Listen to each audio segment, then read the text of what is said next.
More now on our top story, and the Justice Secretary has told Sky News that the Conservatives have to work with Labour over Brexit. David Gauke says it's the only way a deal will pass. Well, he was speaking after both main parties suffered a drubbing at the local elections. The Conservatives lost more than 1,300 council seats, as you can see here. Labour lost almost 100. UKIP also lost ground, but it was a good night for the Lib Dems and the Greens. Hundreds of independents were also elected. Well, I'm joined now by Chief Political Commentator for The Independent, John Rentoul, and reporter for Guido Fawkes, Tom Harwood. Very good afternoon, gentlemen. Good to see you. John, let's start with you. Both Labour and the Conservatives really licking their wounds this weekend. Yes, I mean, they are the establishment parties, and they took the brunt of people's disappointment with the fact that we haven't left the European Union yet. I think that obviously that mainly affects the Conservative government. They're in power, they're responsible, and the only thing that saved them from an even worse drubbing was the fact that Nigel Farage's new Brexit party hadn't been set up in time to contest those local elections. So we shall wait and see what happens in 3 weeks' time in the European elections. So, Tom, obviously a horror show for the Conservatives, but pretty poor for Labour as well. They were saying beforehand, or certainly John McDonnell was saying beforehand, that they could win 400 councillor seats, and yet they suffered losses as well. They've been in opposition for 9 years. They really would have hoped to have been doing better at this stage. Absolutely. It's a historically terrible result for the Labour Party. They weren't just saying they could gain 400, they were actively expecting to gain 400 seats, and to not gain a single seat, in fact to lose almost 100, is a historically disastrous position for them to be in. But that does not dilute the terrible position that the Conservative Party are in now too. Both major parties have been roundly rejected by the electorate, and it's easy to see why. Both major parties have actively failed to deliver on the promises they made to the electorate in the 2017 election. In the 2017 election, both major parties said that we'd be leaving the single market, said that we'd be leaving the European Union, and said that we'd be leaving by March this year, and we haven't. And it's really easy to see that the majority of people in this country find that an absolute disgrace. It's an absolute disgrace that both major parties have actively thrown away any semblance of following their commitments. It's an extraordinary position for our country to find itself in. Yeah, John, it was Margaret Thatcher, wasn't it, who famously said, stand in the middle of the road and you get run over in both directions. And it almost feels as if both parties have been doing exactly that, and the electorate has punished them for it. Yes, and that applies particularly to the Labour Party, whose position on Brexit is almost comical. They're in favour of leaving the EU and staying in. I mean, they actually briefed after their National Executive meeting this week, where they decided their European election manifesto that they are the party for both Leavers and Remainers.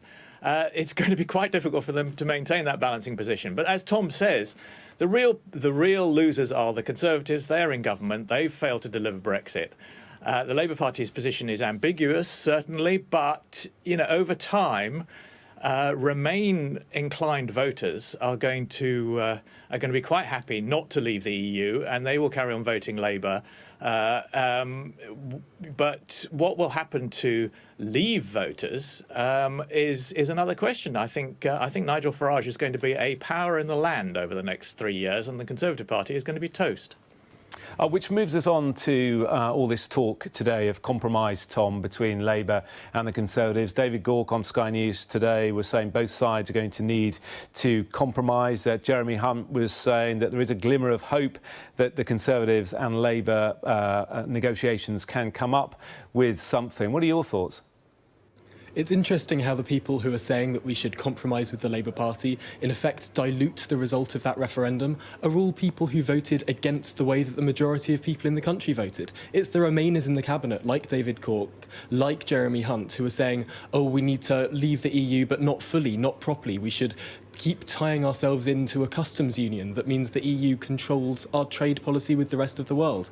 No wonder they voted Remain. It's the people who disagreed with the result of the referendum who are now saying that we should dilute it. And I don't think that comes as much of a surprise. If the Conservative Party wants to undo the untold damage done to their brand amongst Brexiteers over the last year, they need to change leadership. They need to move on. They need to get a new top team, and a team who understands what that result meant, who believes in that result, who voted for that result, and who can deliver it.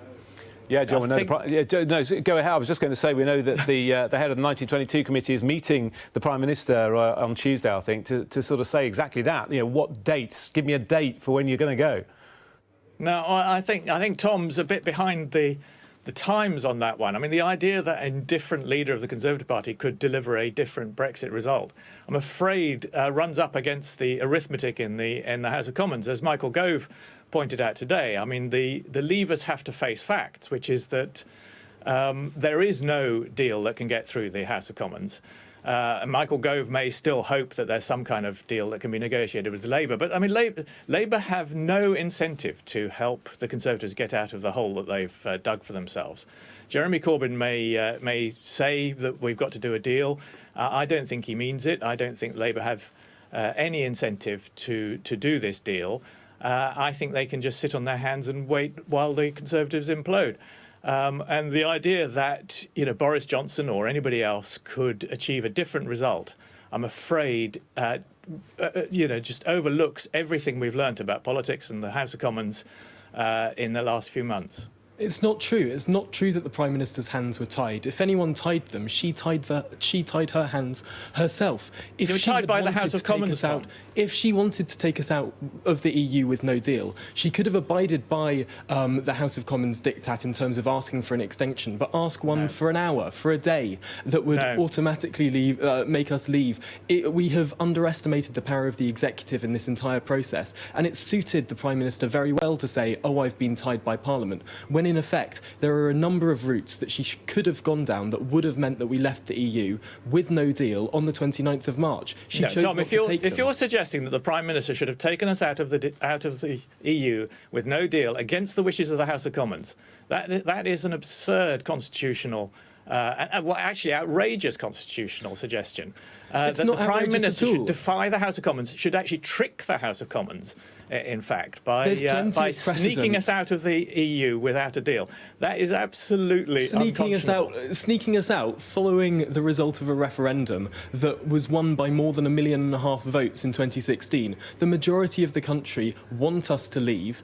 Many people now are just fed up and don't really care how we leave, just want us to leave. And there's plenty of precedent around Westminster-style parliaments across the world. Actually, just before the end of the last decade in Canada, the Canadian Prime Minister prorogued their parliament to stop opposition parties. He was running a minority government to stop opposition parties voting against him. He prorogued parliament for a few months until that opposition coalition fell apart, and so that he could defy the democratic majority in his parliament. Let's not pretend that this stuff is impossible. Let's not pretend that the executive is totally impotent. Of course, there are. I'm not pretending it's impossible. It is impossible, Tom. You cannot do it. You cannot go against the wishes I just of the gave you an Commons example of a Westminster system that where exactly that happened. Gentlemen, there are plenty okay, of well, that would be wrong. We're going to have to leave this debate Tom, like the rest of the country. No, but look, I know a majority voted to leave, but they can't agree how.